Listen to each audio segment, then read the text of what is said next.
it then? No.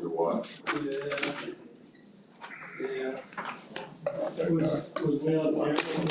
I seen always over there. I don't think so. She asked, we was on camera, and I said, well, right there it is. Yeah, I put what's over there from all. I think I seen it on Facebook Live. Yeah. Did you? Turned it down. It got Well, there you go. I bet it was true too.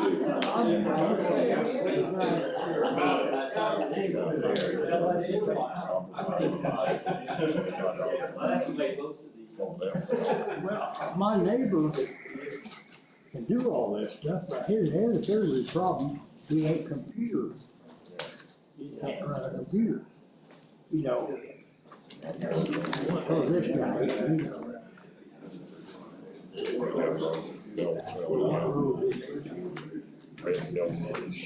Oh, that's not too far from here though, pretty close really.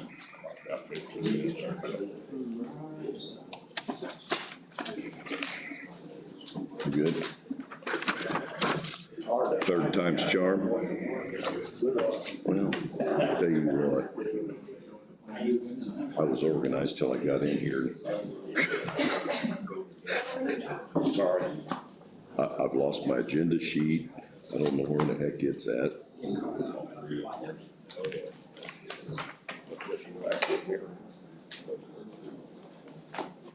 Thank you, Jim. I'll do the best I can here. I just keep getting papers shoved at me.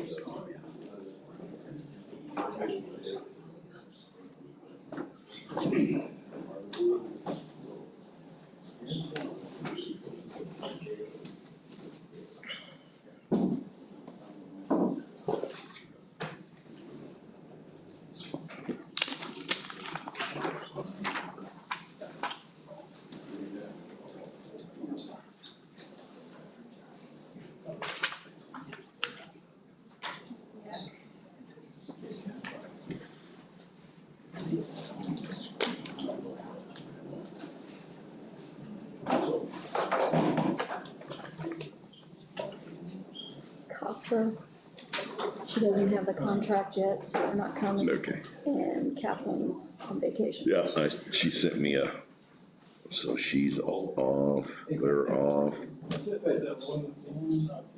The ARPA plan, there's nothing to discuss other than sign this.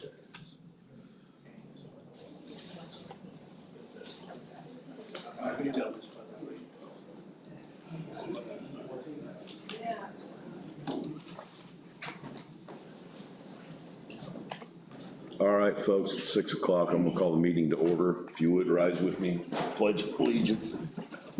I pledge allegiance to the flag of the United States of America and to the republic for which it stands, one nation, under God, indivisible, with liberty and justice for all. Sam, would you lead us in prayer, please? Heavenly Father, thank you for this morning, or this afternoon, to give you honor, glory, and praise. Thank you for an absolutely wonderful day. We're glad spring is just around the corner.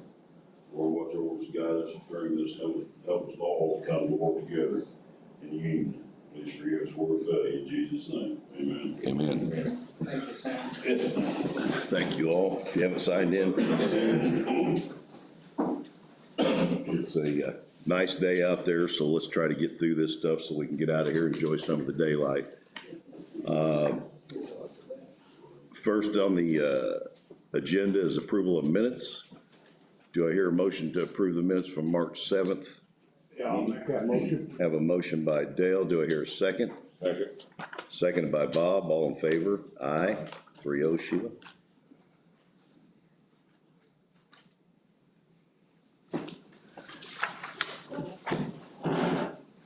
Next, the matter of claims, and before we get started on that, I'm gonna go through the list. We have payroll at $218,905.70. Regular claims, $218,706.48. And out-of-cycle claims, $27,712.39. That is utilities, Toshiba, COVID clinic pay, CASA salary, and the 5 Visa cards. With that being said, Jim, you want to give us a quick financial update?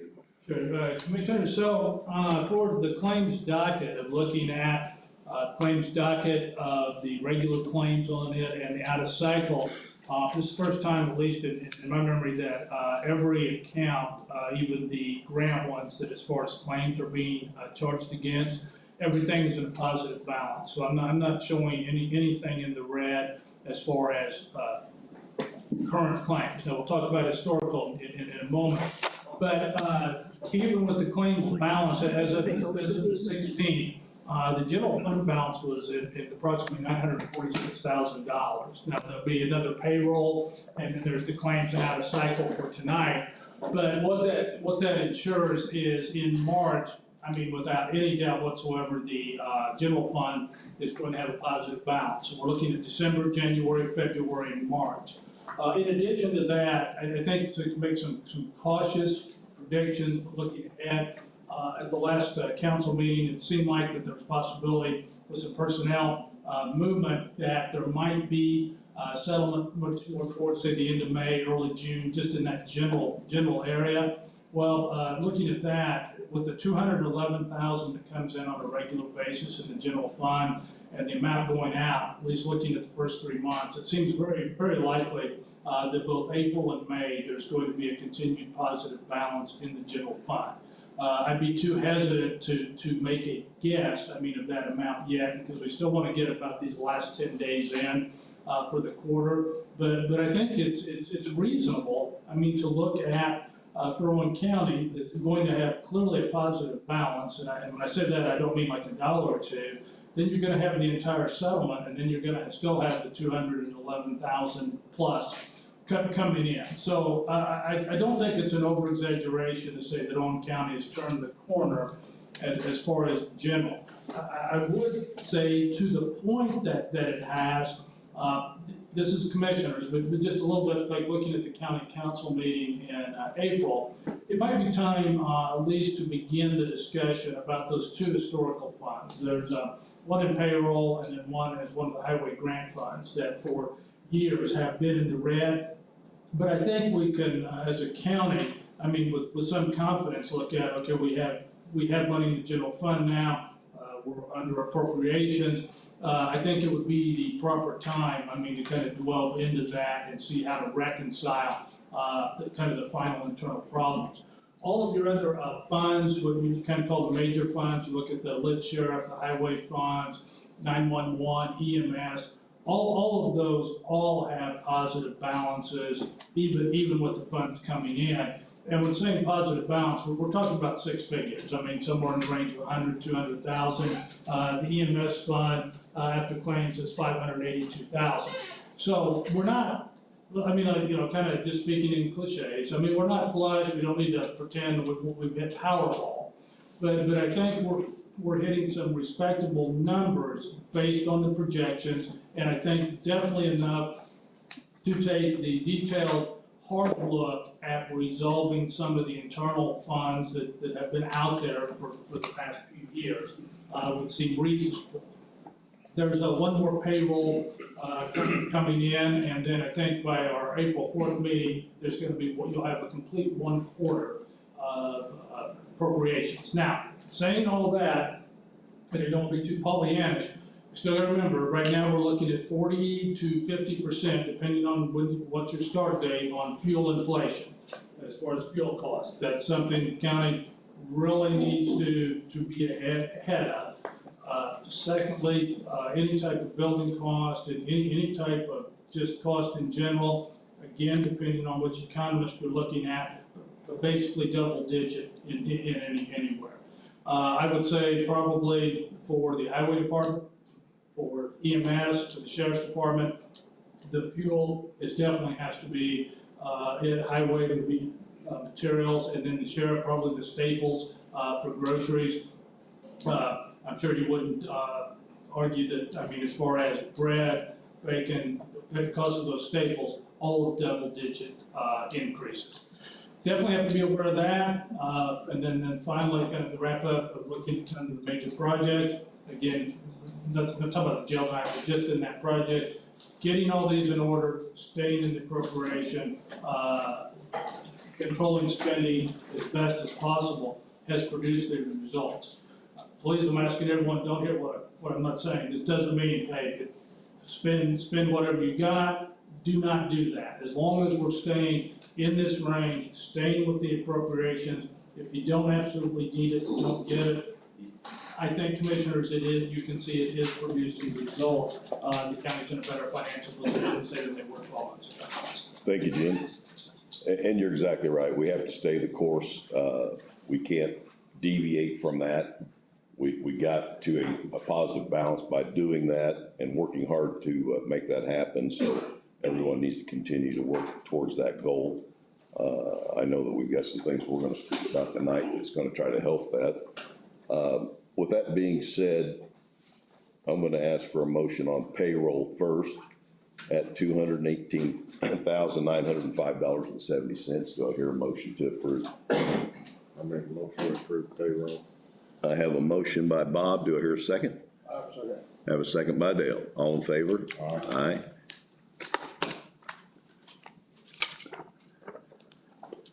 Give me just a second. Sheila, is this the one you want signed? To highlight, somebody highlighted it. Yes, That's it? Okay. Well, let's start with that one. It doesn't have a paper clip or anything on it, if you got one.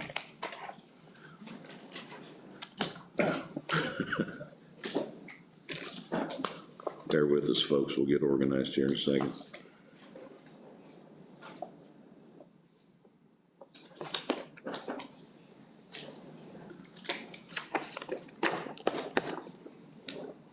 Next, regular claims, $218,706.48. Do I hear a motion to approve? I make a motion to approve. Have a motion by Bob. Do I hear a second? I say. Second by Dale. All in favor? Aye. Aye. 3-0, Sheila.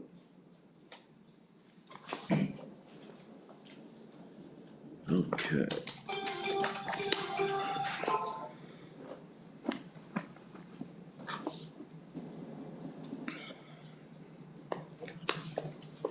First out-of-cycle claim amount for utilities, $11,619.56. Do I hear a motion to approve? Make a motion to approve for utilities. Do I hear a second? I say. Motion by Bob, seconded by Dale. All in favor? Aye.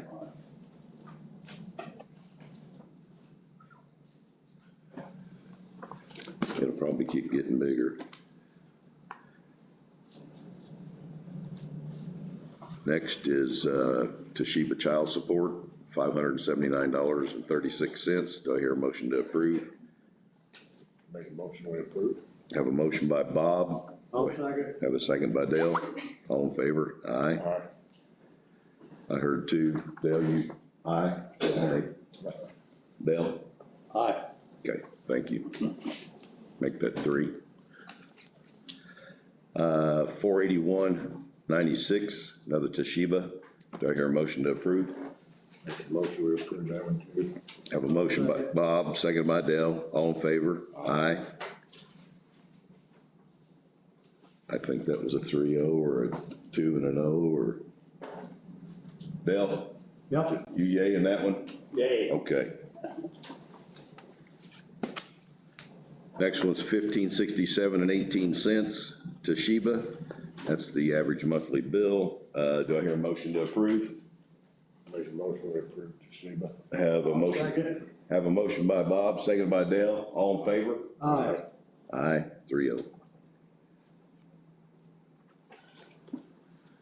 Couple more here. Well, actually not, about 6 more, goodness. COVID clinic, $5,360. Do I hear a motion to approve? Make a motion to approve COLA. Have a motion by Bob. Do I hear a second? I'll second. Have a second by Dale. All in favor? Aye. Aye. 3-0, Sheila. Cost of salaries, $3,333.33. Do I hear a motion to approve?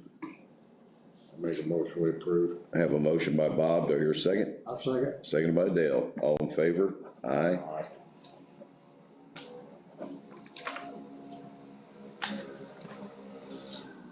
Next one is Visa, card number 1, $1,733.11. Do I hear a motion to approve? Make a motion we approve. Motion by Bob, seconded by Dale. All in favor? Aye.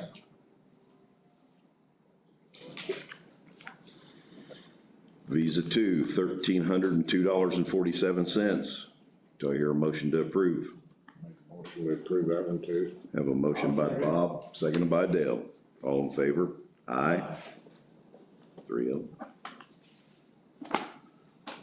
Visa number 3, $148.59.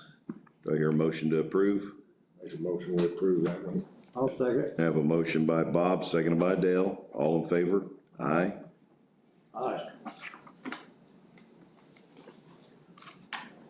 Visa number 4, $583.82.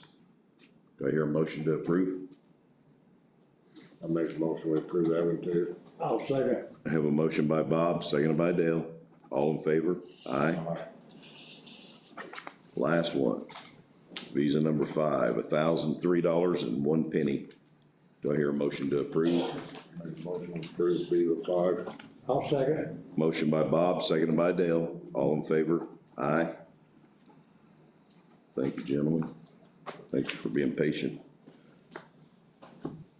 All right, ARPA plan appropriations, basically the only thing we have on that is to sign off on the approved checklist that's already been out. People have already received their money. You just need all 3 signatures on the bottom of this page here. Right.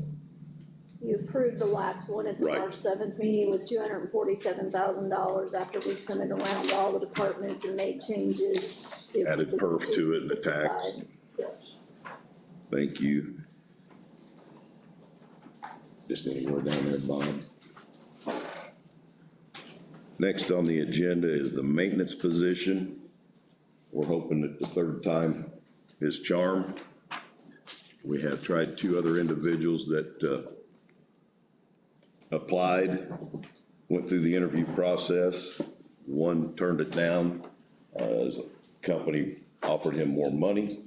Our second candidate that we were gonna call tonight has turned in his 2-week notice to the highway department, is moving on to a better job. So with that being said, I'm gonna make a motion that we approve Joe Gray for the position. Do I hear a second? I second that. All in favor? Aye. I'll contact him tomorrow, Sheila, and we'll see where we're at. Ron? Do you want to do a second one just in case? Let's make this call first. I don't think we can legally do that.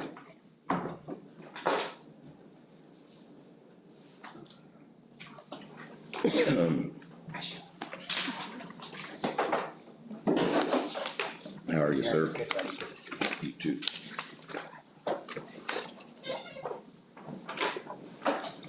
Okay, we know you've got a full agenda tonight. We appreciate, as always, the opportunity. We're going to be presenting just the year-to-date, the last 12-month period of time, as far as how the premiums and the claims are going as far as your health insurance is concerned. We've sort of summarized this in this executive summary. There is backup for all these numbers if anybody wants to get down into the weeds, but we thought we'd summarize it. This is Brittany Doring, who is your account manager, who works for Sheila, works for Sherry, and throughout the course of the year, obviously, our responsibility is to support you at a high level. So this is claims incurred between 12/1/2020 and 11/30/2021. So that means incurred, actually the service occurred, and then the claims actually paid through 1/31/2022. So a lot of good news here. You can't, like Jim was saying on his situation, you can't, this doesn't guarantee anything, but some encouraging news here as far as the claims front. So year-to-date premiums paid was $869,737. Year-to-date claims paid was $781,619. Of that, the medical claims was $517,000. Prescription claims was $263,000. The per member per month plan cost, and that's just a way of the industry taking a look at the actual cost of all medical services for each employee. On an inpatient basis, the costs were 22, almost 23% lower than the same time period the year before. Outpatient facility was 51% lower. Professional costs were 40% lower. Ancillary costs, which are like x-rays, labs, blood work, etc., was 85% lower. Pharmacy was down 19.28%. Generic costs were down 29%. Same thing for brand name. Specialty RX costs were 6.8% lower. It's always important to take a look at the high dollar claimants of any plan, because some of those can drive where the renewal potentially would be. You have 4 total high dollar claimants, of which 2 are still existing, but 2, for a variety of reasons, aren't on the plan anymore.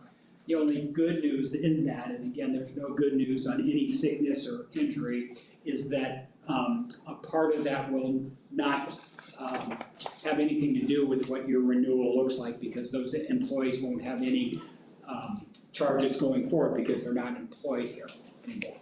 So the 2 that are active, meaning the employee is still active, you can see on the second page, is hypertension and a severe rheumatic and other connective tissue disease, anemia. One was for $129,000, one for $73,000. Again, both those are high dollar claims that will continue to go onward. The 2 terminated claimants, one was for $156,000, the other one was $85,000. Again, one with diabetes and one with renal failure, etc. Medical utilization, there were 5 hospital admissions compared to 10, so 50% less hospital admissions from the prior 12 months. The average length of stay was 6.4 days, which was 5.88% lower than the same period. The PCP utilization, that's just primary care physicians, that's just going in for your colds, your flus, prescriptions, etc., were down. And so a lot of this, what you are going to be discerning is, once you have an opportunity to listen to the Proactive MD people, to see what effect has the clinic had. And again, there is a cost for the clinic. There's certainly some benefits for the clinic, as you'll, I think, hear. But these numbers certainly attest to the fact, and I can't be specific that no, it was the clinic, but there's some positive things happening from your overall healthcare costs. Speaking of that, Ron, Yes. Outpatient facility costs went down 51%. I'm assuming that the clinic, that would be a category that. Absolutely. I think from the prescriptions, okay, because this doesn't measure prescriptions through the clinic. This does not incorporate office visits through the clinic, etc., ancillary. So I would make the assumption, and again, we'll hear from the people from Proactive MD that analyze this, that the clinic is having a positive effect beyond just the efficiencies and availability of getting to see someone. But ultimately, that will be up to you and me as your advisor to determine. And I think that we determined it was gonna take 3 years for this to cycle through, and I think we're hitting that now. Yep. I feel good about this report that you've turned in, across the board, which ties into you folks back there, so. Yeah, and we'll pivot to them in a second. Well, a couple other things. 4 years ago, I made the recommendation to increase the amount of voluntary benefits that you offer the employees. Doesn't cost you anything, it just makes them available as far as the portfolio. I just want to bring everybody up to date. We have 36 employees on the long-term disability. We have 91 taking advantage of the additional voluntary life. Again, this is on page 2. And we have 72 employees on at least one AFLAC plan. These are voluntary benefits, group rates, typically no underwriting whatsoever, convenience of having it payroll deducted, but it does show that the benefits you've allowed us to represent are attractive and applicable to your employees. The last thing we'll state on here is, if you remember our recommendation when you made a move to IU Health Plans, which is the name of your medical plan, that you had this opportunity to do something called healthy results, which is if we could get enough 50% of the employees to do blood work, get some baseline information, et cetera. Also offer some incentives, marketing, et cetera. Then you would be able to lock in the rate for a 2-year period of time, okay? We're on the 2nd year now of that rate guarantee. The good news is IU Health Plans is saying once we come upon the renewal, they will, as long as you continue to promote it and get the percentages that you have in the past, whatever their renewal number is, will lock in for another 2 years, which is unprecedented, quite frankly. And we have had several of our group clients that, again, we represent Anthem, United Healthcare, SIHO, and IU Health Plans, take advantage of that. So we will be doing our proactive due diligence, going out to the market with Anthem, with United Healthcare, with SIHO, and with IU Health Plans. We'll be coming back to you in plenty of time, giving you enough time to make a decision, to look at the renewal rates. But if IU Health Plans has the most competitive renewal, the ability to lock that in for 2 years again is significant. Definitely. So with all that being said, we want to turn it over to Proactive MD so we can hear the results. But are there any questions whatsoever, any concerns whatsoever? I'm very happy with the report. It's all good numbers. I think what we find out here with these folks is going to hopefully make a lot of sense moving forward. Won't speak for these individuals, but it looks real good. And again, when we locked in a couple of years ago, if we can continue that pattern with a decent rate, that's very exciting. And what the analytics show is the vast majority of people are using the network. It's very rare that someone is going outside the walls of the network. So people are finding it a physician in the network whenever possible. Ron, go ahead, Jim, if you got something. Ron, I know you already said this and you said it very clearly, but I just kind of want to reinforce something. Owen County, though, is not locked in this coming year for 2023. That is So the rate may go up, it may even go down, but we're not, it's not a 4-year lock-in, it's just whatever comes in, Yes. though, we can guarantee for the 2 years. That's exactly right. It was a great question. Thanks for letting me clarify. Again, we'll go out in the market, see what IU Health Plans increase or decrease or whatever the case might be, compare that to the rest of the marketplace, and then if IU Health Plans is the choice, to a new 2-year rate guarantee based on the renewal rate that they state. Yeah, thanks, Jim. And as long as we stay on these downward trends, that's going to help us with that rate. Yeah, not going with it. Yep, absolutely. Thank you. Thank you very much, Ron. Appreciate it.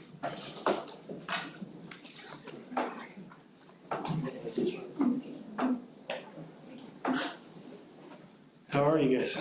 Doing fine. How about yourself? Doing good. Sorry, we're slid a few minutes behind here. It's all right. You got here just in time. Great to see you guys again. This is BJ Williams, so she's our new VP of Employer Engagement. So flew in from Dallas today, and a couple of our team members flew from Greenville and Austin today. So They're probably here checking up on you. yeah, right. Well, they actually flew in specifically for this meeting to just show that we do support and I'm just giving you a appreciate. second. We got a hold of it. Yeah. So if you see here on the right, we'll go through this report, and you will see it does align very much with what Ron was speaking. I have some great, I was super excited when I got the reports back, just saying where we were at, just from where we've come. So we'll just kind of go through some of this, and then you guys can read more into it or ask questions or whatever you have later on. So here, just flipping initial numbers, so 60 lives touched, 33% of your employees are engaged in the program. We had 515 services provided.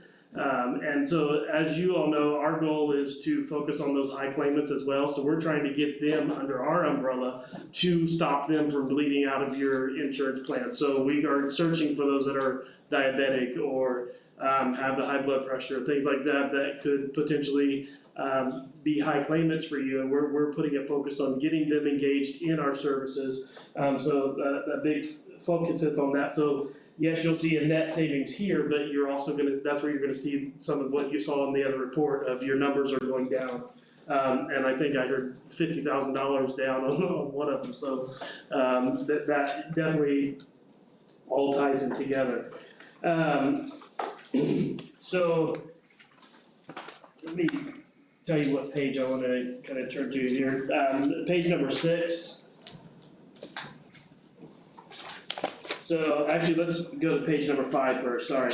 The engagement, so about this measure, an engaged member, what we consider an engaged member is one who has had one or more visits with Proactive MD with our provider in the previous 12 months. Engagement lies at the heart of our advanced primary care model. Once the member is engaged, we can deliver high quality primary care, assist the member with coordination of their care beyond the walls, and improve their health trajectory. So when we look here of your percentage of employees engaged and not engaged, so you're looking at 33% are your actual employees. I know that was a question before, how many employees are using it versus spouses and dependents. We're seeing 33% of the actual employees are utilizing it, 62% of the spouses, and then 43% of the children on the plan are utilizing it. So that's kind of the breakdown of what's engaged. So engagement counts, if you see here, there's 6 children that used it. 8 of them have not been engaged yet. You have a total of 14 on the plan. Employee, there was 46 that were engaged, that utilized the services. 92 so far that, or with it that they may have used it the year before, but didn't use it the last 12 months, so we reset that engagement. So we want to try to engage each year the employees. So if they were on the engaged, this is just for the last 12 months. So there's 92 employees that were not engaged for the total of 138 there. And then the spouses, 8 were engaged, 5 were not engaged, 13 total. So 60 people engaged, and then 105 total that were not engaged as of yet. They didn't have a service needed or rendered. Sounds like we need to work on that a little bit. I think the thing I would point out with that too is what really brings to mind on that is the preventative side, right? So maybe they're not engaged because they don't need to see the doctor, but if we got them more engaged on the fact of preventative side to make sure that they're being able to be seen by the doctor, maybe we can catch something earlier than you would if you just need to go to the doctor, right? So whatever we need to do to try to figure out how to get more people engaged from that side of it to make sure that they're taking care of themselves before they need to take care of themselves, right? Right. We may want to Sheila, take a look at our departments with, I don't know what we're doing to continue to promote this. Mm-hmm. You're supposed to have gotten us flyers. Yeah, so you'll see a copy, and I actually have brought flyers too. So more of these just brochures. In the left side here, there's multiple pieces of documentation that can be all sent out to the employees. We can also, we've got our marketing team engaged behind this as well. So we can have stuff logoed with Owen County government and us, so it sees that it's a joint effort to really drive this engagement this year. So we have we've had a couple meetings planning this completely out. So we have a whole marketing plan to really send it out to the employees. We've tried to set up meetings with the different departments and come in where I came in and just presented, and we've had some challenges with that on being able to get everybody at the same time or same group or whatever, even going to the streets versus the police and different things. So we're trying to find what works. Some companies it works for us to go in and do that. Sometimes it's hard to do that. We can do Zoom meetings, we can do whatever. So there's also, we're willing to do maybe a challenge or something, incentive for them to come in and do an appointment. We can give away a TV or something if they come in the next 90 days, we'll draw a name and do something like that. So we're willing to be creative. We're doing that with some of our other employers to drive engagement as well. So, something we can kind of collaborate and see what you guys think would be good on that. Gas card, fuel card. Okay? Yeah, that's right now, a good idea. That's going up for sure. Obviously, Ron's gonna be back in here in, into November with a new program for us, some new Sure. pricing. So the more people we can get engaged between right now and that time Sure. is crucial. So I would work with the departments, work with Sheila. We'll put some feelers out to figure out what's best for the departments and get back. But I think that's something we definitely wanna do. Absolutely, and we're ready to roll on that. Okay. Page 6 here talks about engagement by chronic condition. So from what we have here, it says that we have engaged on average 97% of employees with high blood pressure and or high cholesterol and diabetes. PMD book of business value are 54% diabetes, 60% of the high blood pressure, and 54% of the high cholesterol. So if you look over here, because we do focus on trying to get those ones into the health center, those high claimants, we've done really good about getting them engaged. So the diabetes from the plan that we found that has diabetes, it looks like we were 100% engaged on that. The high cholesterol and the 92% on the high blood pressure of what we have records of who's on falling into those categories. So we are putting a focus on reaching out to them directly and trying to get them in. I know in the past, we've had some concerns about appointment availability, and getting that in. We've worked a lot of that out, and we've actually done an analysis on the center, finding out was there not appointments available, what was going on. And we found that even when employees were maybe saying that they couldn't get in, we found what was happening is there was appointment availability, but they were all wanting it after they got off work. So they weren't wanting to take the appointments that were at like 2 o'clock or 1 o'clock. They wanted a 4 to 6 o'clock appointment. And so everybody wants those appointments. And so they were being pushed out a couple weeks if they wanted that time slot. But there were time slots available that they were choosing not to take. If that makes sense. So it wasn't that there wasn't availability, it was the times that they were wanting. Between the schools and you guys, everybody, it was that those slots were filling up quick. So if you look here on page 7, it shows that out of all the appointments that were booked, only 10 were canceled. 272 appointments were kept, so 95%, which is great. 5 of them were rescheduled, so 2% were rescheduled, but a total of 287 appointments this year from the people that were engaged. And only 10 of them had been canceled. If you look at the next page, on page 8, it gives you the time slots that the people were taking the appointments. So you can see a breakdown by hour and day where the bulk of your appointments lied. So all of these time slots were available slots, but you can see where the breakdown of this measure of what days and times they were utilizing.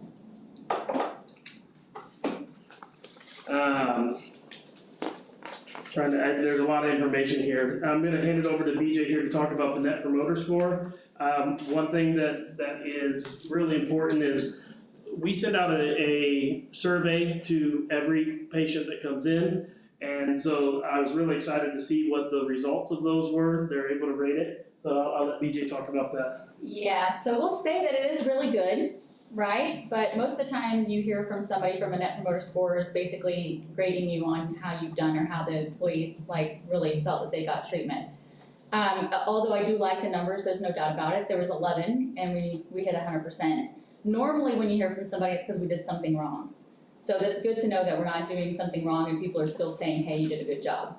The thing is, again, with the preventative side and us trying to get more people engaged, this right here lets us know what we're doing right, what we're doing wrong. And I think the more people that we can get engaged, it's okay for us to have an opportunity to fix something that we don't know is broken. So although this looks great from a number standpoint, I would love to see more people engaged on this score. So that way, if there is something that's broken, that we can figure out how to fix it and work together to do so. So the numbers do look really good. We try to stick around an 80 because that does mean that we're not perfect. You guys are telling us that we're perfect. We love you for that. But at the same time, I would like to know if there's some things that we could do better to be better partners and to better service the community and your employees. I'll be honest with you, our employees have nothing but praise for That's awesome. this company. The only downside was the appointment issues that we had earlier. I think maybe you were short-staffed. Again, maybe there were some issues with the timing on when they wanted to get in there. But I have heard no complaints, Good. so.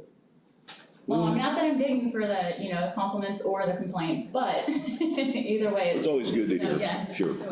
Like I said, we can't fix what we don't know is broken, so the more vocal people are, the more, we can do better. And there's some department heads out here, elected officials, if anybody disagrees with what I'm saying, jump right in there, but I've not heard any. It's been good for the sheriff's office. So we're still not hearing any. They're not all here, I'm gonna get my pen, but. take some notes. So no, we're excited, and I think you can feel I feel like there's even a buzz about it since the first time we came in, since I kind of took over the account and came in, I feel like the employees are a little bit more engaged. I mean, we've seen year over year, we've seen more engagement, people are coming, people are getting more aware of it. Now that COVID is kind of clearing out a little bit too, it's getting back to a little bit more normal situation.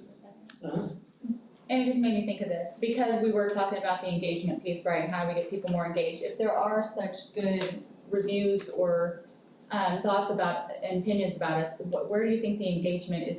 Because normally it's word of mouth, right? Like, so I went to visit the doctor, it was a great experience.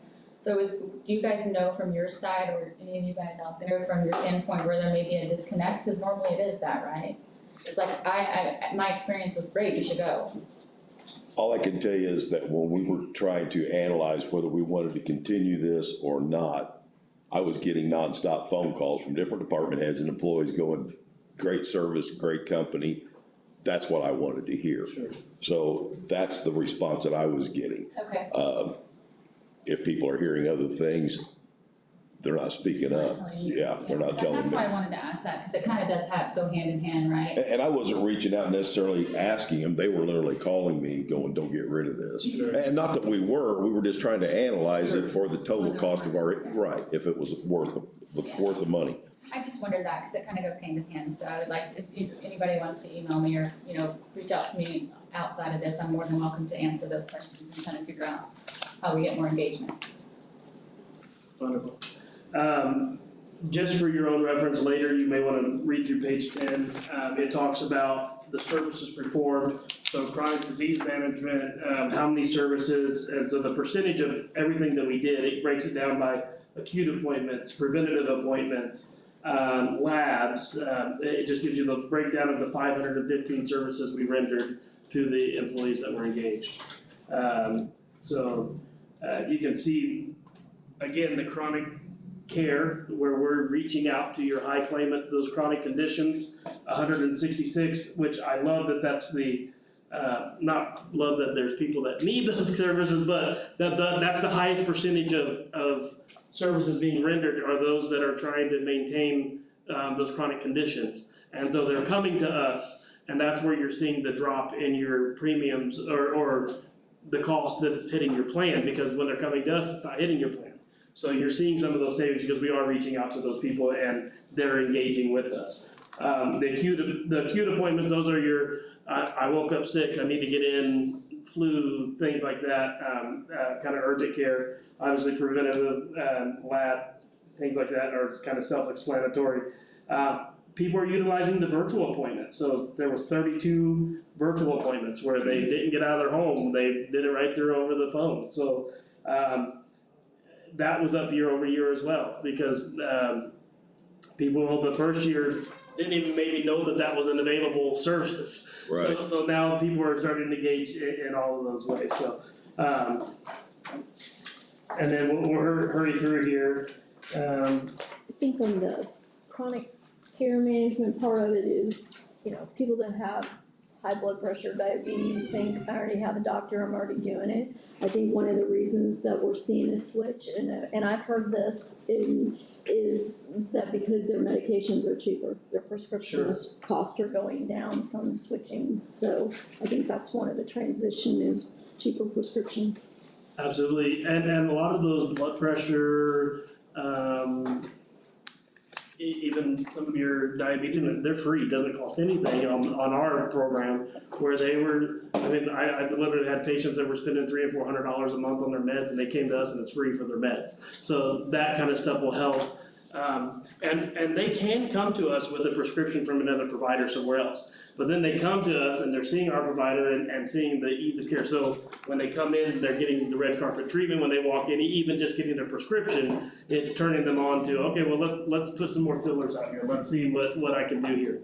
And it's helping with drive that engagement. So last year when I came, we had, when we looked at the total cost of what the plan cost you, I think we were like $5,400 under what, so we almost broke even. Last year. This year, we're happy to say that there was a net savings of $11,720. So you actually saved that instead of us being just under breaking even. This year, because of the more engagement, we saved you $11,000. So we're looking that by next year, because as it continues to grow, that number will even get even higher. Because obviously, the more people we get engaged, the better it's going to be. Any questions for us? Question I have is, I think originally we were $110,000 to $120,000 for this program, and I know it was before your time, but that's still about ballpark. Does that sound about right, Jim? So I have it as 103, page 20 tells us what your cost was. That's So okay. 103,500. I wanna know where we're going in the future. Sure. So your rates are not gonna raise, we're keeping your rates the same, so you're not gonna see that increase. And it's just gonna drive more savings to your plan by us engaging more. Yeah, the more we engage, the better it is. The only reason that number would go up or down is your employee count, because it's the same price per person, no matter what. So That was what I wanted to find out. Right. So, So if you and I don't had- look for that to change much. We're gonna Right. stay pretty close to where we're at. So, Absolutely. So that would be the only thing that would drive it up. If you got an extra 50 employees and you're paying per head, it's gonna be more just because it's more people. Sure. Other than that, it's just a per head person, per person. And obviously, it's a public meeting, so I ask some of these questions so everybody here is Absolutely. gonna understand what we're talking about. We're the ones up here with this paper in our hand, not them, so. Sure. So Okay. anyway, go right ahead. So, page 20 talks about that. So, service savings was $71,735. Chronic condition savings was, 43,499. The program cost was, 103,515 for the year. And that left you a net savings of $11,720. That's how they calculated that. So this measure shows the estimated return on investment from the health center. The Proactivity Health Center generated a total healthcare net savings, as we said here, of $11,720. The net savings is an ROI of 1.11. And it can be difficult to demonstrate the value of operating the employer-sponsored primary care center. But when translated into dollars and we see the savings, not only is by diverting care from emergency room and outpatient things that we can do in the health center, we're driving those things to our center.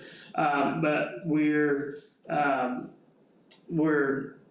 avoiding the downstream cost of improving healthcare per member and the population, and just providing incredible value to the employees and you guys as a company. So we value you guys, and we're excited to continue and drive more engagement this year to drive more savings.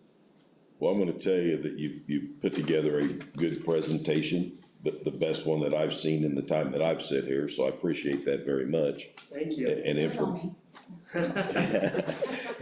It's information that we need in hand, and I think it does go with what we're trying to do with Ron and his company. Our employees like it. When is our renewal date on this? Do we do this, pay this quarterly, or do we pay it once a year? I can't remember. It's actually monthly. We're paying it monthly, Yep. okay. So you just get an invoice monthly and then it's paid. As you can imagine, we have all kinds of agreements and contracts, and I can't keep them all Sure. memorized, but, is there an anniversary date? January 1 is the anniversary date. Okay. So you guys started January 1, 2020.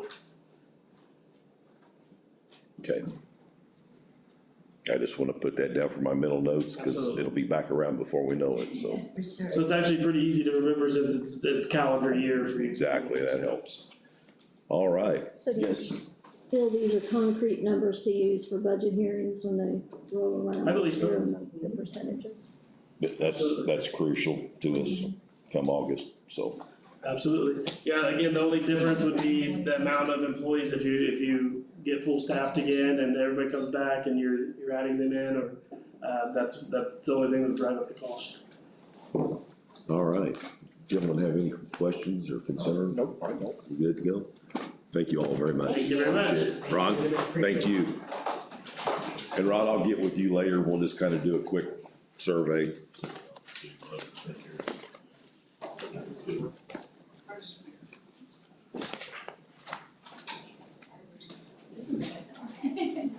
Thank you, guys. Thanks, Jim. All right, Casa isn't here this evening, so that puts us up to the sheriff department. Sam?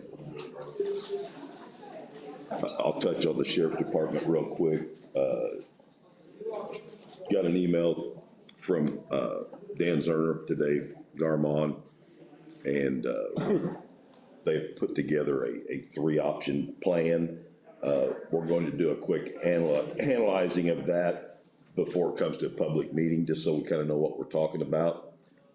We have got them scheduled for the April 18th evening meeting. That way we can have discussion and not worry about tying up employees through the morning and that kind of stuff. So we'll keep everybody informed on what's going on with that.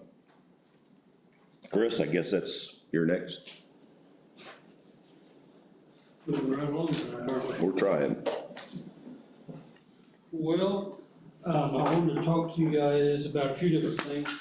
One is, of course, we do auto extrication down there at the EMS also. It's something that's been there ever since we've been in existence. We've been over the auto extrication department.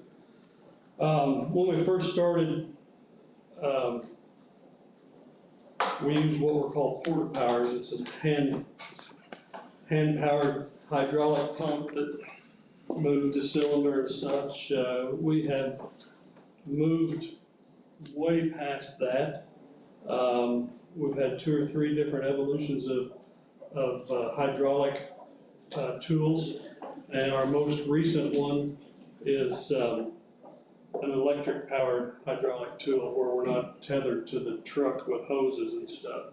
We can actually just pick up the tool and go 5 or 6 blocks away if we needed to and use the tool because they're electric. So it's battery powered, I'm assuming, like a Milwaukee or something like that? Yeah, it's Hurst.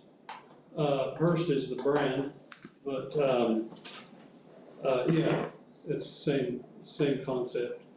The ones that we've got now also are submersible. We could use them underwater if we needed to. I'm not sticking my head underwater and cutting someone out, but whatever.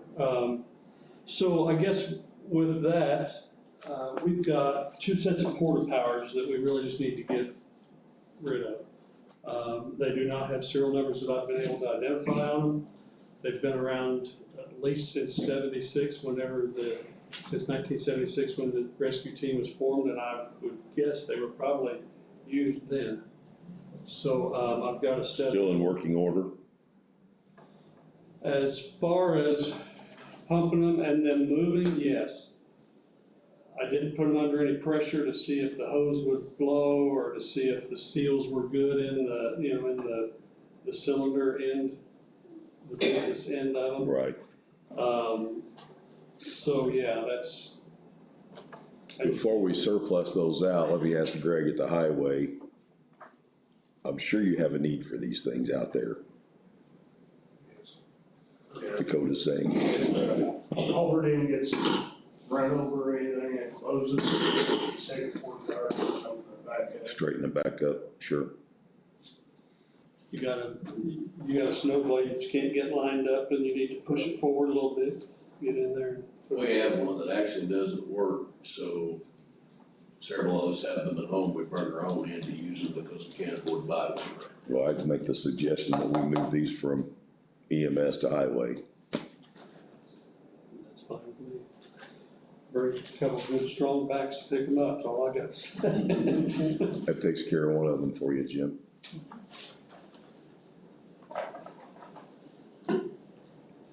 So they, so they're going to the highway then.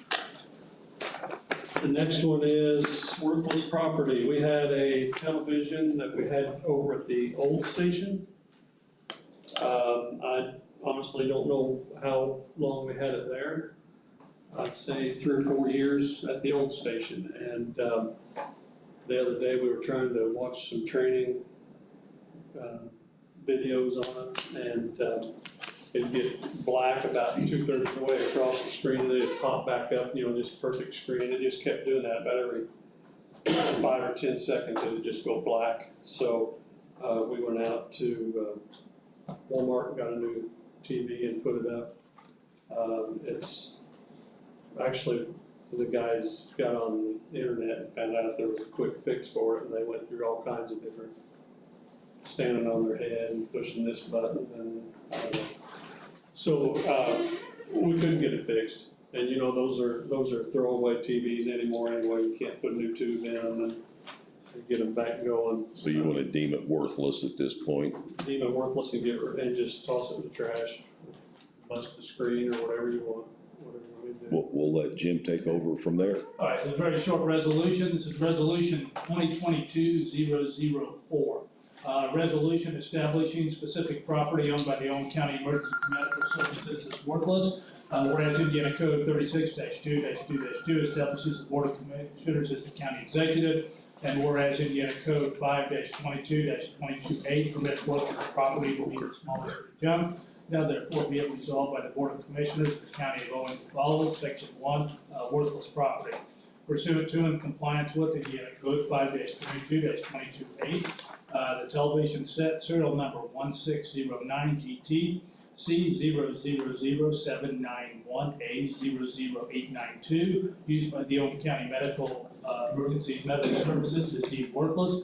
The Owen County Emergency Medical Services is hereby ordered to demolish or junk the television set.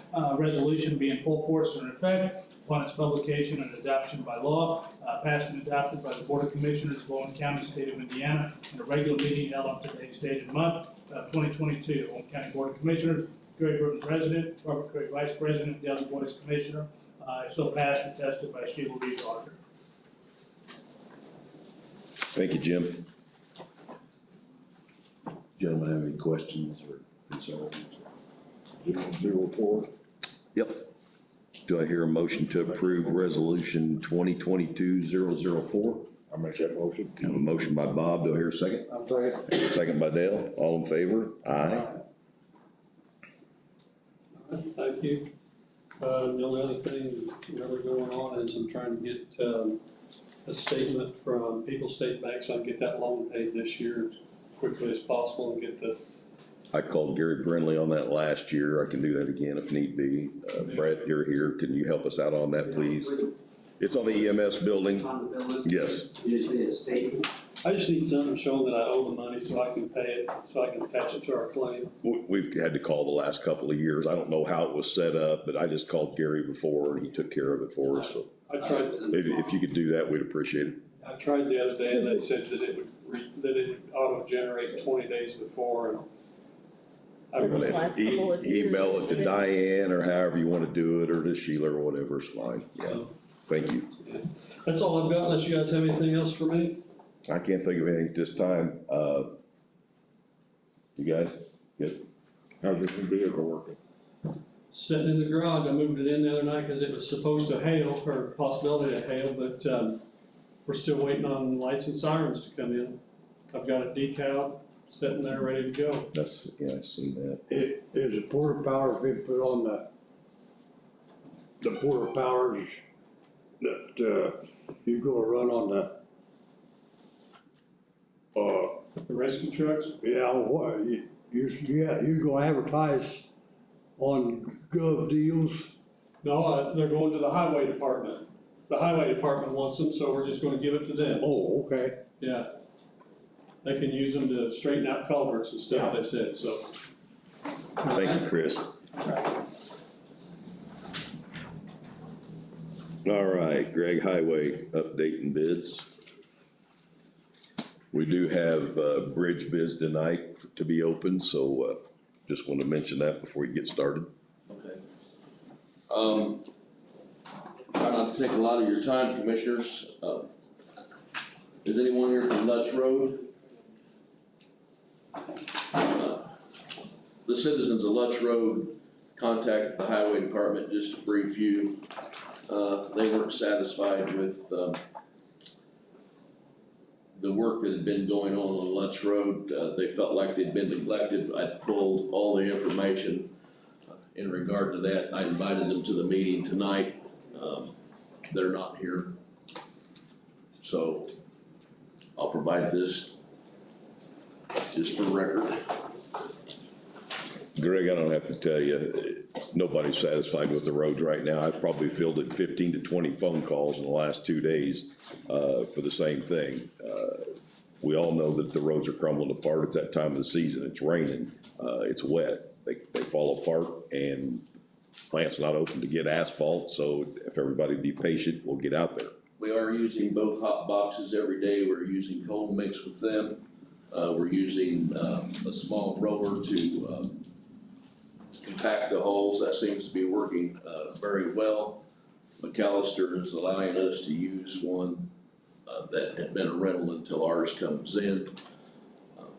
Again, that works every day. The sun is shining well enough. All 3 injection hole patchers are running. Unfortunately, somebody gets to be first and somebody is going to be last in this situation. But we are working as hard as we can. We are working on drainage every day. Can I ask a favor? I don't know if the other commissioners feel the same way, but for the time being, going through this patching process that's a disaster right now everywhere, if we could go back to some type of weekly work schedule that you could send us, that way when these phone calls come in, I can, for as far as I'm concerned, I can say, hey, we're in this area, we're in that area, we're working that way. I can send one to you. If you could do that again, like we did back in the past, for all 3 of us, that saves me from making another phone call to you guys. And I know I've spoke to you 2 or 3 times last Friday about the same type of thing, so. But if you could do that, I'd appreciate it. Then we have a citizen's request, and it doesn't make a difference whether it's 1 citizen or 10 when it comes to speed concerns. Commissioners, there is a request that the speed limit be lowered on Braysville Road from its current 45 to 35 miles an hour. 45 is your pretty consideration. And if you want to consider that, then I can do a traffic study and get that information to you. Bob, that's out your way. I know it. Everybody out there. I don't think it make any difference if we put it at 30 or 45 or 50, they're gonna run 10 miles over it. And This stuff. resident's request was so then the sheriff's department would be able to monitor it more. Cause I guess he has been in contact with that department. You got any comment on that, Sam? They ran rampant all over the country. Same problem we've got everywhere, right? It is, I mean, you know, where if we catch them, we catch them, and I'm not saying everybody, but there, you got some people that don't pay attention to the speed limit sign. I don't care what speed limit sign is, but yeah, we've been contacted and we do extra patrols on all the roads, it seems like. They get on the phone and say, hey, Sam's up ahead, slow down. Yeah. What did you say the speed limit was now, 40? It's 45, Want to go 30? 35. 35 is about county-wide It is standard. county, yes, there's a few that are 45. County line is, Braysville is, Pottersville is. That's in Bob's district, and I'll support whatever he decides. 45. I have, when I have a citizen request, when it comes to speed and public safety, I bring them before the board. So, I am here for your consideration if you want me to do the work, to put a traffic study together and take it to Jim. Well, I can't ask that. I'm gonna say, how many people complained on that road? I'd have to pull the reports, this was the most recent one, Most recent. and he came into the office to.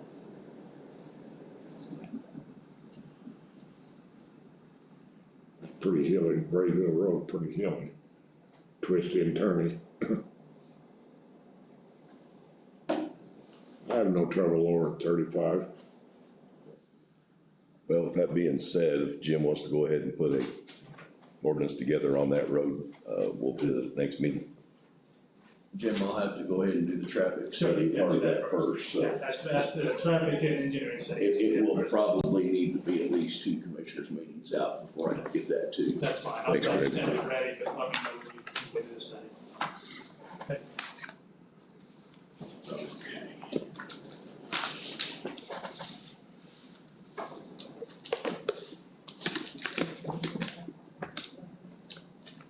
No, just have them come up.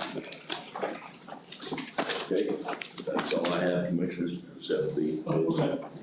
All right, commissioners, at about approximately 5:45 and approximately 5:55, I made a first and second call for proposals. You have 2 areas tonight. One is a proposal for towing. Now, the request for proposals is different than a bid.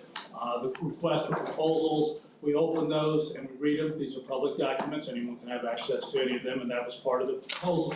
But you are permitted to actually interview the person. You're able to table this. You're able to consider it. So what I'm just saying is, you do not have to decide this today. You can if you so desire. But a request for proposals allows you as commissioners to evaluate, and you can go back to the person that submitted a proposal, discuss with them, and then you come back, would make a final decision. There is no contract awarded until there's actually a final decision made here. So these are a little bit different than your standard bids. There was one proposal received. It was received at approximately 5:25 today, which met all of the requirements. It's from Bland's Record Service. I'll go ahead and open that up. Was a request for sealed, and this was sealed.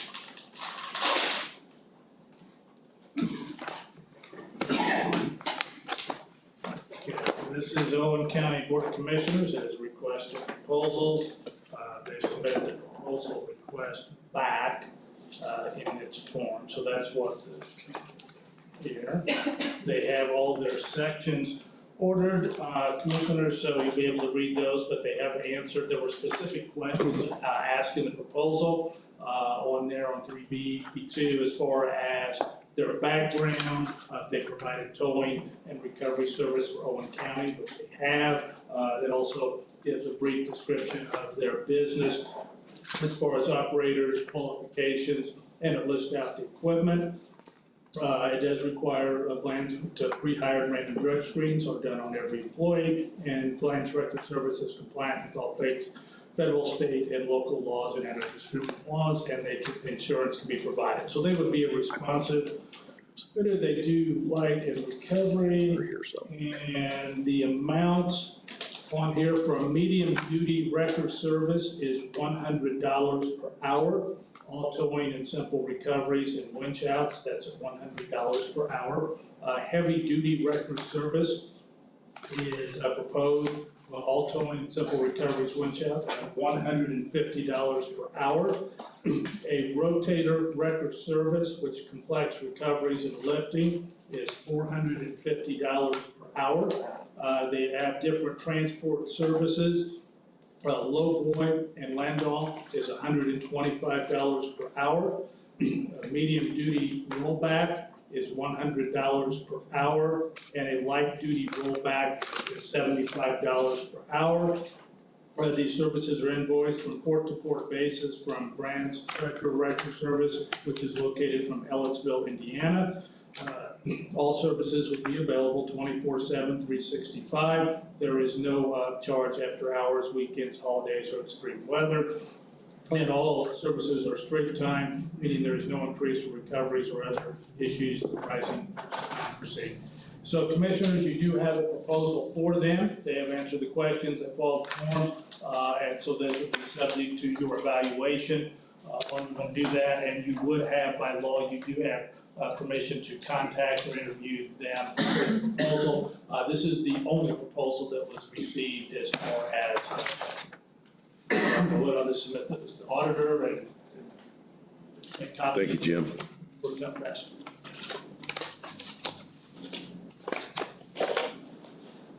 The only question that I have right now on this is, we received in the claims cycle today roughly $9,000 worth of towing bills that I would, and I think Bob's the same way, to go over with you or to go over with Chad to kind of figure out what all that is and the different rates and the different size of trucks, because I'm seeing 3 or 4 different kinds of trucks all at the same rate. So before we go forward with this, I would like to have that discussion with you and with Chad as well, and I can do that at your place of business, it's not a problem. Just to know where we're at going forward. Bob, you got any questions or concerns? Again, we had roughly $9,000 worth of tow bills for 3 days, I think it was in February. Yep, that was for all the record services stuff, for their stuff.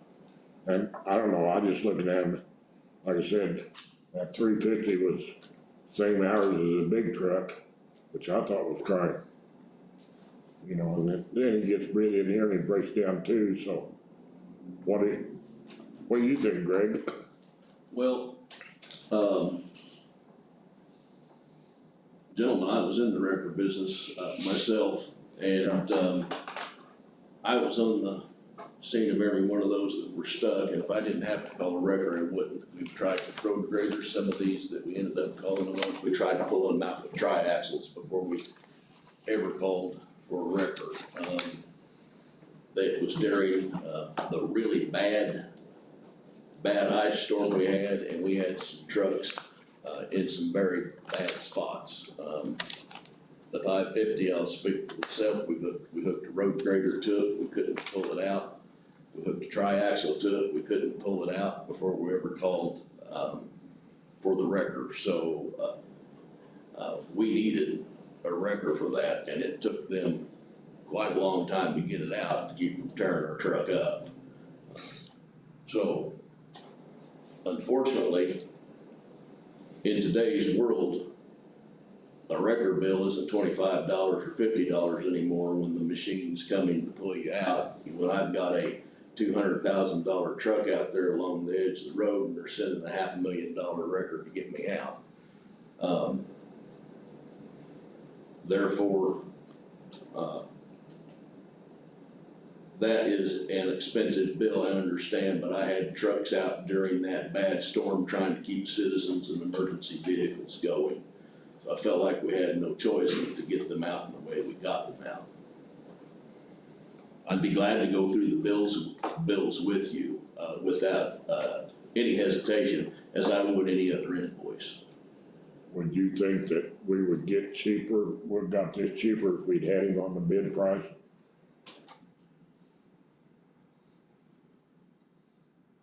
And I think that's what we're asking. That is a question for him, that's not a question for me. That's kind of what I'm. And I'm not saying I want to shut this down, by no means. I would like to table it to get an opportunity to look at his proposal, to look at the bills that we have and bring it back at our next meeting.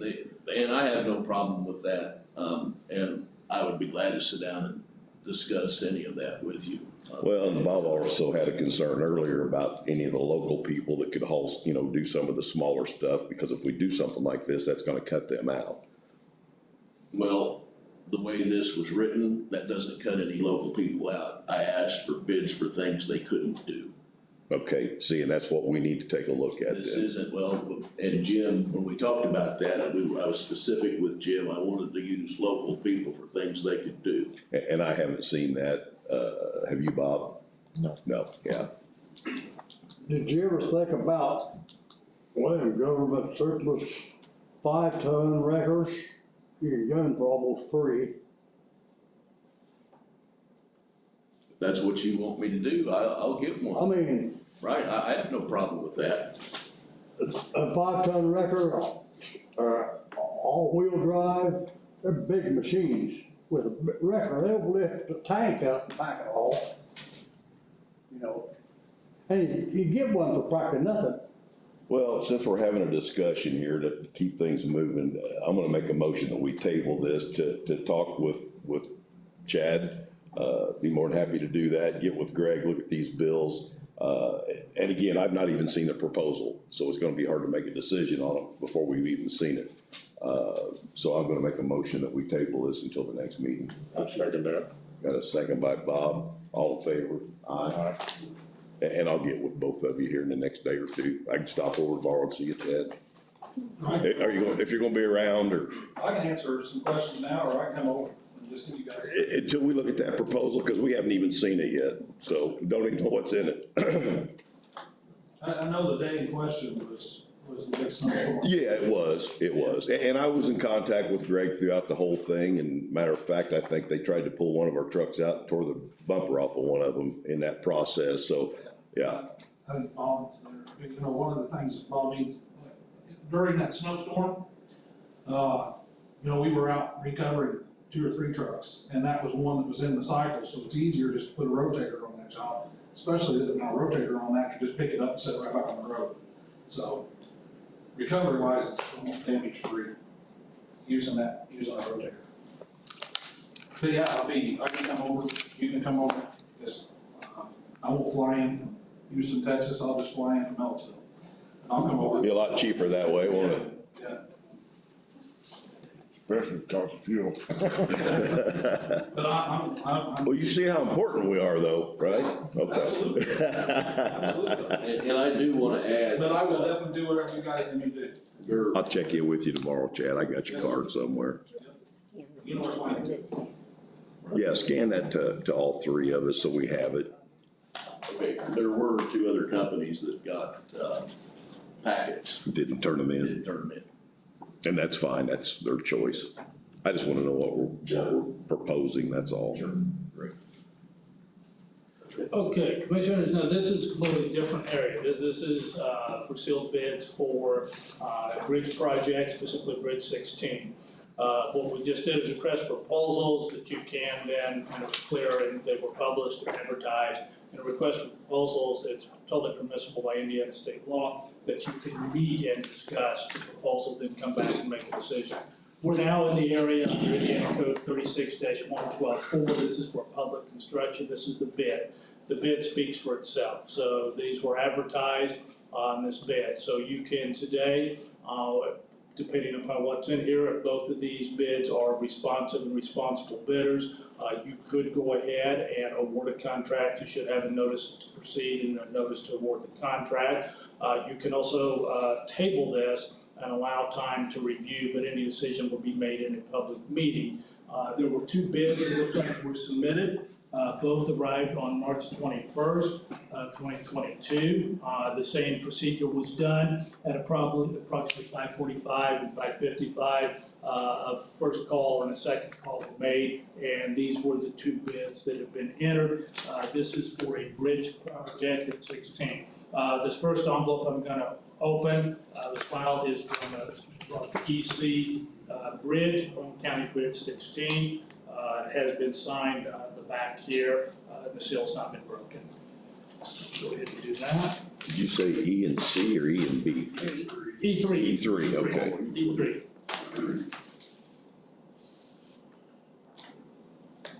Okay.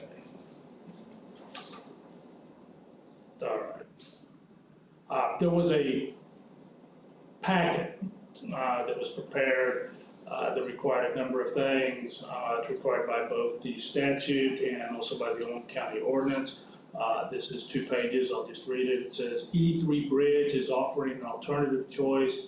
Sam and I both ran drainage on Bridge 16, and it can be replaced with an aluminum box large enough to carry a 100-year flood. The advantage is out of the elements, and you never have to worry about the deck. We've replaced many bridges this way, some much larger than Sullivan, Ben Clay, and others. There's a written note, I don't know who's signed by it, this says a contractor was to give me a quote to install, but didn't show up. This can be installed between allotments and will only require 3 to 4 days to install. E3 Bridge quote, Owen County Bridge 16 alternative. The price they have quoted is $76,500. $76,500. It's a 24.5 span, 8 and 11 rise aluminum plate box culvert, 0.125 / 0.25 thickness invert and toe plate. Type 6 ribs, square ends, 2 head walls and 4 wing walls, 4.5. HS loading cover range 1.4.40. Approximate lifting weight is 10,000 pounds. Delivered to the job set. Again, $76,500. E3 Bridge LLC, Post Box 1097, Bedford, Indiana. To the best of my recollection, I could be off. I believe the proposal was approximately 32 pages. It had requirements for information, required forms. Specifically, you were supposed to submit a financial statement, a statement of experience, proposed plans and bridge, standard equipment, and it will be prescribed by the State Board of Accounts. It had a bridge proposal and such.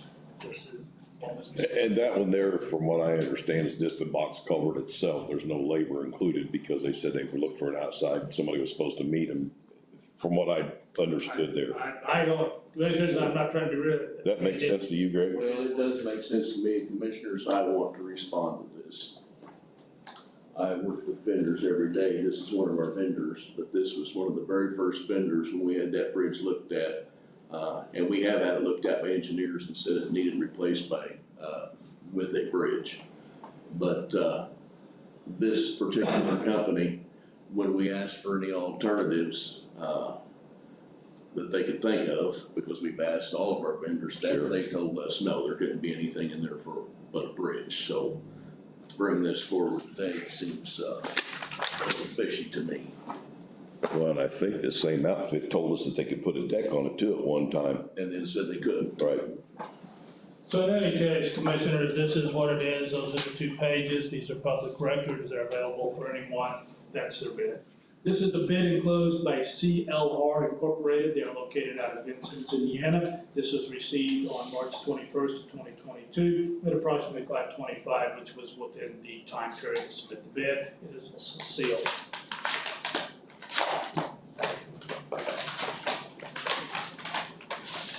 Commissioners, this is on the actual bid packet. This does have the proposal. It is signed and there for proposal. There's acknowledgement. The bid sheet is enclosed and it is signed. This has a financial statement, which was required, and it's in here. This is on the contractor's bid form. It's Public Work Form 96. It is complete front. It's completed out in the Part 2. It has a plan and equipment questionnaire. It has a list of references, and it has equipment. It is properly notarized. A non-collusion affidavit is required. I would just point out that on those 2 pages, I did not see anything like that. This has been notarized. Bid packet, contractor's affidavit of subs employed, it has been notarized. This has a bid bond. A bid bond is required by law. Again, not to try and compare, I'm just saying what is here, what is not here. The 10%, the notary stamp is on it. Returning, required insurance is included.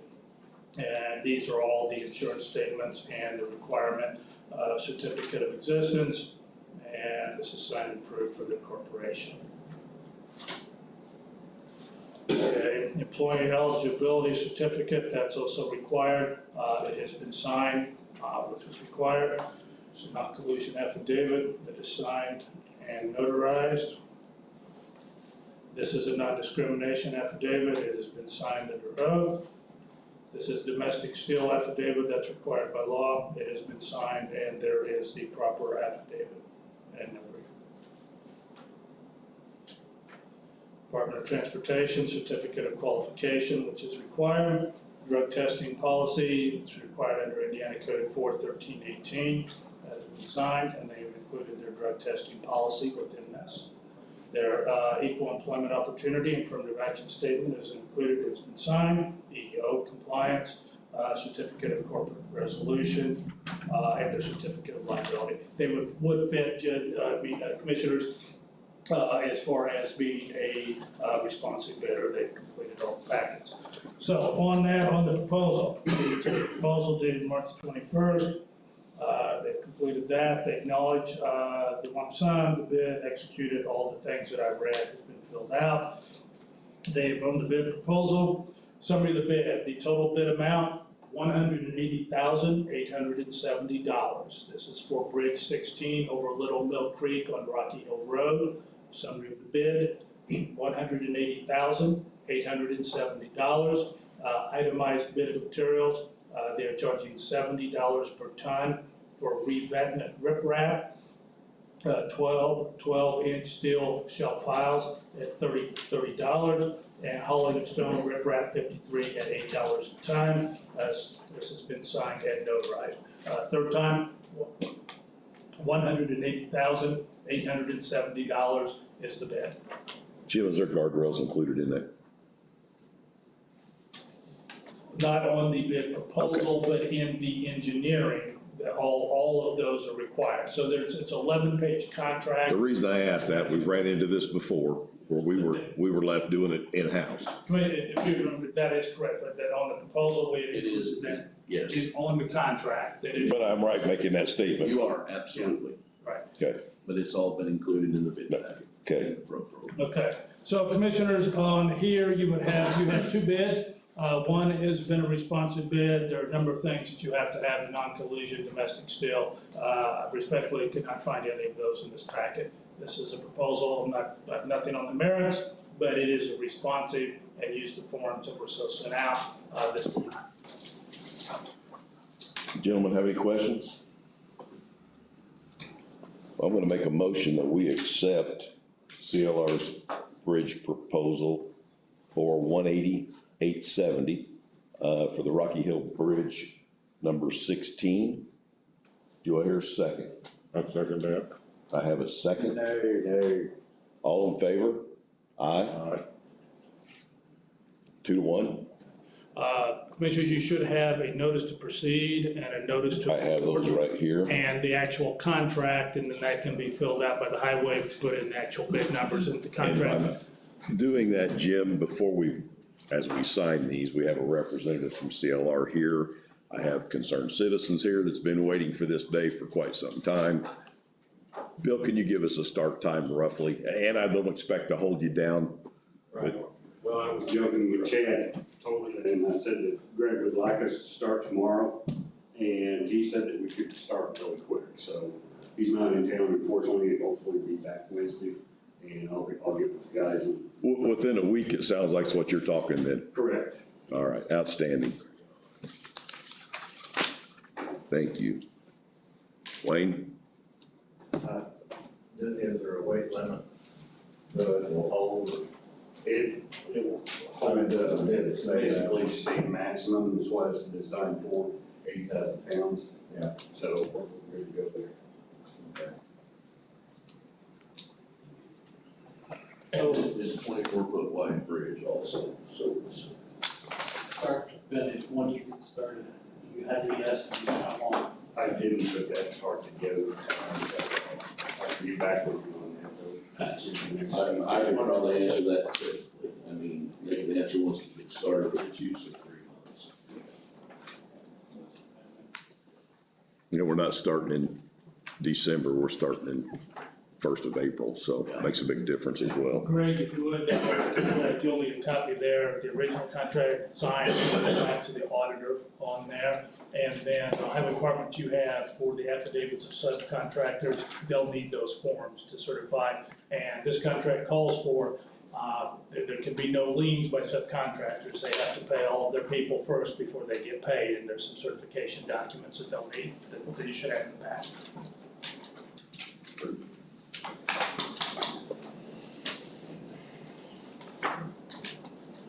Anything else? No, commissioners, thank you. Thank you. We'll get with you on these bills and knock that out real quick. I don't want that thing to linger on as far as the tow and Chad. And thank you, Bill. Thank you, we appreciate your work. Looking forward to getting it completed. One real quick thing, commissioners, I'm sorry. I brought this forward before, and it keeps cropping up in regard to, the issue with billing with the local NAPA. It's not the local NAPA, it's, citizens' request, to know. And it kind of starts off back when we were in the, budget crunch, and NAPA serviced us every day, and they came to our shop and they just, kept us stopped. Well, we had to stop that, and when that stopped, we didn't always get our invoices on time. Not poking any sticks, but the local NAPA brings us our invoices in a lunch bag, and if you go down to the local NAPA, there's lunch bags hanging on the file cabinet, and they stick those in those and they bring us to it. They're great to Get a work. sandwich with it? Yeah, don't they're great to work with, commissioners, but everybody wants to know why there was this pause. We paid our NAPA bill every month. Our office discovered, we've got a lapse in time here because she was going back and looking at our billing, so we inquired with the local NAPA. There had been a change with manager, then it took a while to get that done. Phil got us the information, and the bills got paid. There were no bills held. The local vendor was not upset. It's just something that happened. So it was the vendor's responsibility more so than it was ours. It sounds like they weren't getting We feel it. like it was a swap in managers. It was the time and the way we got our invoices. But when it finally showed up that we had a, past due, that's when we went to. I guess the concerned citizens need to go to that vendor and question them. So, anyway, I just wanted to Agree, bring that Madam Auditor? forward again in a public meeting. I'll give this to Sheila again, commissioners, but we had a memo in regard to that way it's public record again. And then I'll leave you alone. It's too pretty outside. Thank you. Health department bids, and we don't have those, but we're getting, Jim, do you have these? I do not.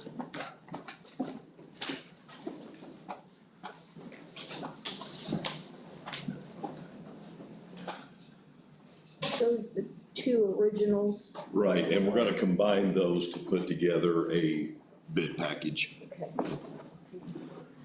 Okay, so Commissioner, if I could, on here, like, see, so, but I remember specifically, all quotes and all were rejected, so there's a couple things on it. Depending on what type of work is going to be done, will determine what the bid packet is. So if I could, I'll be brief, but I'm gonna go over this. So if it's under 150,000, the general rule is that you invite 3 quotes at the type of work. I'm gonna make something up. Let's just say there needed to be framed for whatever reason. You needed 2 new doors there, you needed doors framed. You can send out quotes. If it's gonna be under 150,000, you send out 3 quotes to the people that are known to deal in that type of line of classification, that type of work. You spell it out for them. We need 3 doors, we expect them to be this size, we expect these materials, here's the time. So that way everyone is quoting under the same project. Now, public work means construction, reconstruction, or renovation. However, if this is renovation, or this work is going to cost more than $100,000 rather than $150,000. There are some differences as far as engineering plans. So it's very important, commissioners, to determine what is it exactly that needs to be done. So I'm just making, this is all theoretical, and this is how hypothetical. What I'm saying, if you were going to redo the entire building, re-brick it, re-stone it, doing something that's gonna be over $100,000, even though there's a possibility of a quote, that requires an engineering, that requires a specific licensed engineer to lay out all of the plans. I do not know what type of work exactly you're looking at this first time that I saw those, so I can evaluate and take a look. But I wanted to let you know that if it is expected to be more than $100,000, it's going to require engineer plans and specifications. Then it's going to need to be bid out, very similar to the way that the bridge was. With a licensed engineer, those plans and specifications have to be approved by the State Department of Health, Division of Public Safety, and after it's all done, those actually go to a depository with the Division of Fire and Safety. So for clarity's sake, when we're looking at that, the most important thing is what exactly work or renovation needs to be done. On the small sample, you need a couple doors, you need a new frame inside. You're talking about making your own plan and specification, quoting that out. If you're talking about a major reconstruction that's gonna cost over $100,000, you're looking at an engineer, professional engineer. They will come, they'll draw out the specs, and then very much just how the bridge was, those specifications are available and everyone bids on the specs. So that's kind of the outline of the plan. So the first part, I'm not asking you today, but if you could let me know by the 4th or by the 11th, what type of work is this going to entail? I think we can come up with that. Bob and I have been involved in this for quite some time. I think we got a general idea. I do think it's going to be, of course, with material costs going up, I don't want to say, but I think beforehand we would have been under that $100,000 price range. And I think that we could possibly still be. There's two parts to this project.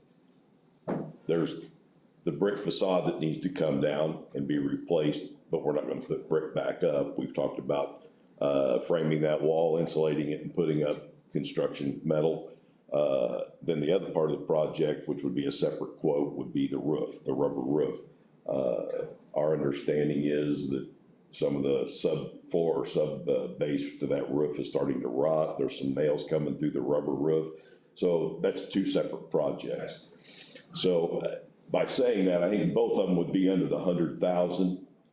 One of those companies originally tried to get a subcontractor to price in the roof with their proposal, and we never did get those quotes. So I guess at this time that we could put it out for less than $100,000, I feel comfortable with that. Okay. Bob, help me out here. I mean, if it comes back, I guess what I'm saying though, if it comes back for the more than that. Stone, by law, you're going to have to reject all of those quotes and start over. The roof would be separate. That would make sense. That wouldn't part of it. If that comes in under $100,000, the quoting could be. If you're going to combine the both, you definitely need an engineering to come in. I don't think we'll be able to combine them, Jim, because we can't get one company to do both. They were subbing it out, so we might as well. So you definitely want to quote make it separately. sure on that, at this price, you want affidavits of lien before they're paid, that they have to sign on the contract, that they have paid all of their subcontractors, and no subcontractor can come in and put a lien on it if you anticipate in that. So I guess my recommendation, if I could just know by the 4th or by the 18th, which area you want to go, I think we could start working towards that. But if it is, I just want to give kind of the true warning, kind of the third time. If you're thinking it's in the range of $100,000, we're talking about a professional engineer, we're talking about re-examining those plans, and then maybe would want to bid that out, under 36-112. All right, we will, have that discussion and get back with you before, the next meeting.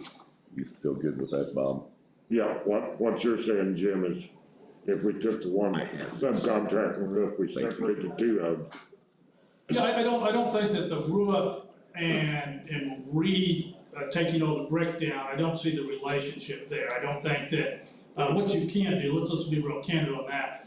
So let's say you were just, I don't know, you were going to paint the interior of the room, and you said, well, I wanna keep it under, so I'm just gonna bid out room 1, then bid out room 2. No, absolutely not. You cannot do that. That's all one project. These seem to be quite unrelated. You're talking about a roofing company that seems unrelated to the other type of work. Yeah, they're two Sounds like different you've got two ownerships. projects. Okay. You ready to go forward? Yep. All right, elected officials, department heads, anyone? Public comments, anyone? All right, attorney comments. Only a question, no comment. The liability insurance sent a number of forms, as far as drug-free workplace, fleet management. Do you want those ready in personnel policy for the board? I just kind of wondered in what form do you want these? You're beating me to the punch, but that's great. No, go right ahead. Yes, the one I have in my hand is the vehicle fleet safety guide. We want to get this out as part of our policy, get it into our department heads' hands as soon as possible. Then in that case, I can put them in the personnel policy manual format by the 4th, and then they would be available for distribution at your next meeting. Yeah, and I don't know if John or Amber's gonna be able to come in, but I'd like for them to go over some of these with the departments. But they don't necessarily need to come to a commissioners meeting, but go directly to the departments and make sure that we're following these. Obviously, this is helping us on our insurance rates, and we want to continue that pattern. Okay, so have these ready for the 4th, okay. Madam Auditor. No, we're working on a penny issue with the same insurance company. When they deposited the check, they didn't put the penny on it, and so it didn't match our side of it, so we gotta redo the check. We pulled the claim out tonight. It was $44,538 and a penny. Because their bank didn't recognize the penny, we have to redo the process, but So there'll be an out-of-cycle claim, and so she'll need us to come by and sign that here in the next day or two. we can just turn it in like we normally do. Whatever you want to do, because it's on the Sheila. approved list. Okay, yep, that's fine then. Commissioner comments. I'll make a motion to adjourn. I got a couple comments. I'll make them short. Bob, you got anything? Not right now. Okay. I would like to present a proposal to my fellow commissioners that we hire an appraisal company to look at the Armory building, 2 appraisals, because that's by law what we have to do. And also the 185 acres out off of Franklin Road and 43. We have got a situation with a health department building that is structurally sound, which we just spoke of. We have one individual, one office in that building. We have an armory that has maintenance and veterans in that building. And as commissioners, we're not utilizing our space properly. We're wasting money paying electrical, phone, internet in 2 of these buildings. From all indications, the contract, and this is my belief, and we're still looking into it, that the contract with the Armory with Kathleen's has basically expired at the end of the year. They're just continuing on at their existing contract. To get those appraised and see what they're worth and possibly put these properties up for sale. We also, south of Patterson, we've only went by halfway on the land we bought off of Peabody Coal Company. So it's about half on the south that could be sold. Yeah, there's 170 some acres out there, if I'm not mistaken. We could sell about 80. Right. So if we could, I'd like to put it into motion that we, myself, I don't wanna lay this on Jim, I'll contact the appraisal companies myself, to look at, some options on these properties. So, do I hear a motion to approve to move forward with this? I'll make that motion. Do I hear a second? Second. I have a second. Motion by Bob, second by Dale, all in favor? Aye. And I will get with Jim and make sure that we do everything that, needs to be done. I do know that we have to have 2 appraisals on both pieces of property. And at that time, we can take a look at those, we average those out, and then we can put them on the market. I will say that the property, and I've talked to Jim about this, and we're looking at constant growth in the county. We've talked about home development out on the property out on, Franklin Road. If that property is sold, and I'm not saying that we're selling today because we're not, but if it is sold, it will be sold with the stipulation that it has to be developed in within a certain period of time.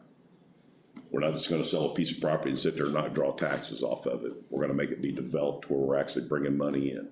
So that will be a stipulation on that property. I have mentioned to Cook, and this is just talk, it doesn't need to go any farther than here, about the Armory would be a good place for downtown apartments. Spoke with Ron Cook about that briefly, just in a conversation. It didn't go any farther than that other than a conversation, but those are just some ideas that we can turn these properties into tax base. Go ahead, Sam.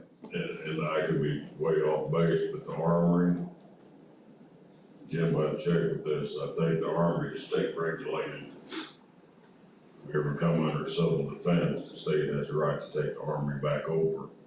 And we'll check into that.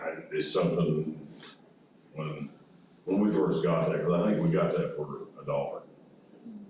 But I think there, and who knows where it's at, there was a stipulation that. And I've heard of such a possibility. Yeah, because there for a while, they maintained a National Guard Armory person down there, and then they stopped coming over Yeah, here. so that may have changed. Yeah. I don't know, Sam, I'm like you. When the state walked away from it, that may have opened some doors for us. But it's a liability to this county. And just to give you a quick thought process, and Bob and I have talked about this a little bit. We would move the maintenance shop into the EMA garage and office area, move Jack up front of that building, those type of things, move Veterans Affairs in that same building. We could consolidate all these offices in that one building. The health board has chose to do outside renting or leasing of property. That is something that they've taken on their own. Apparently they don't like free rent, so we're gonna let them figure themselves out. So we're gonna move forward, with the best interest of the county. So anyway, that's all the comments I have. That being said, motion to adjourn.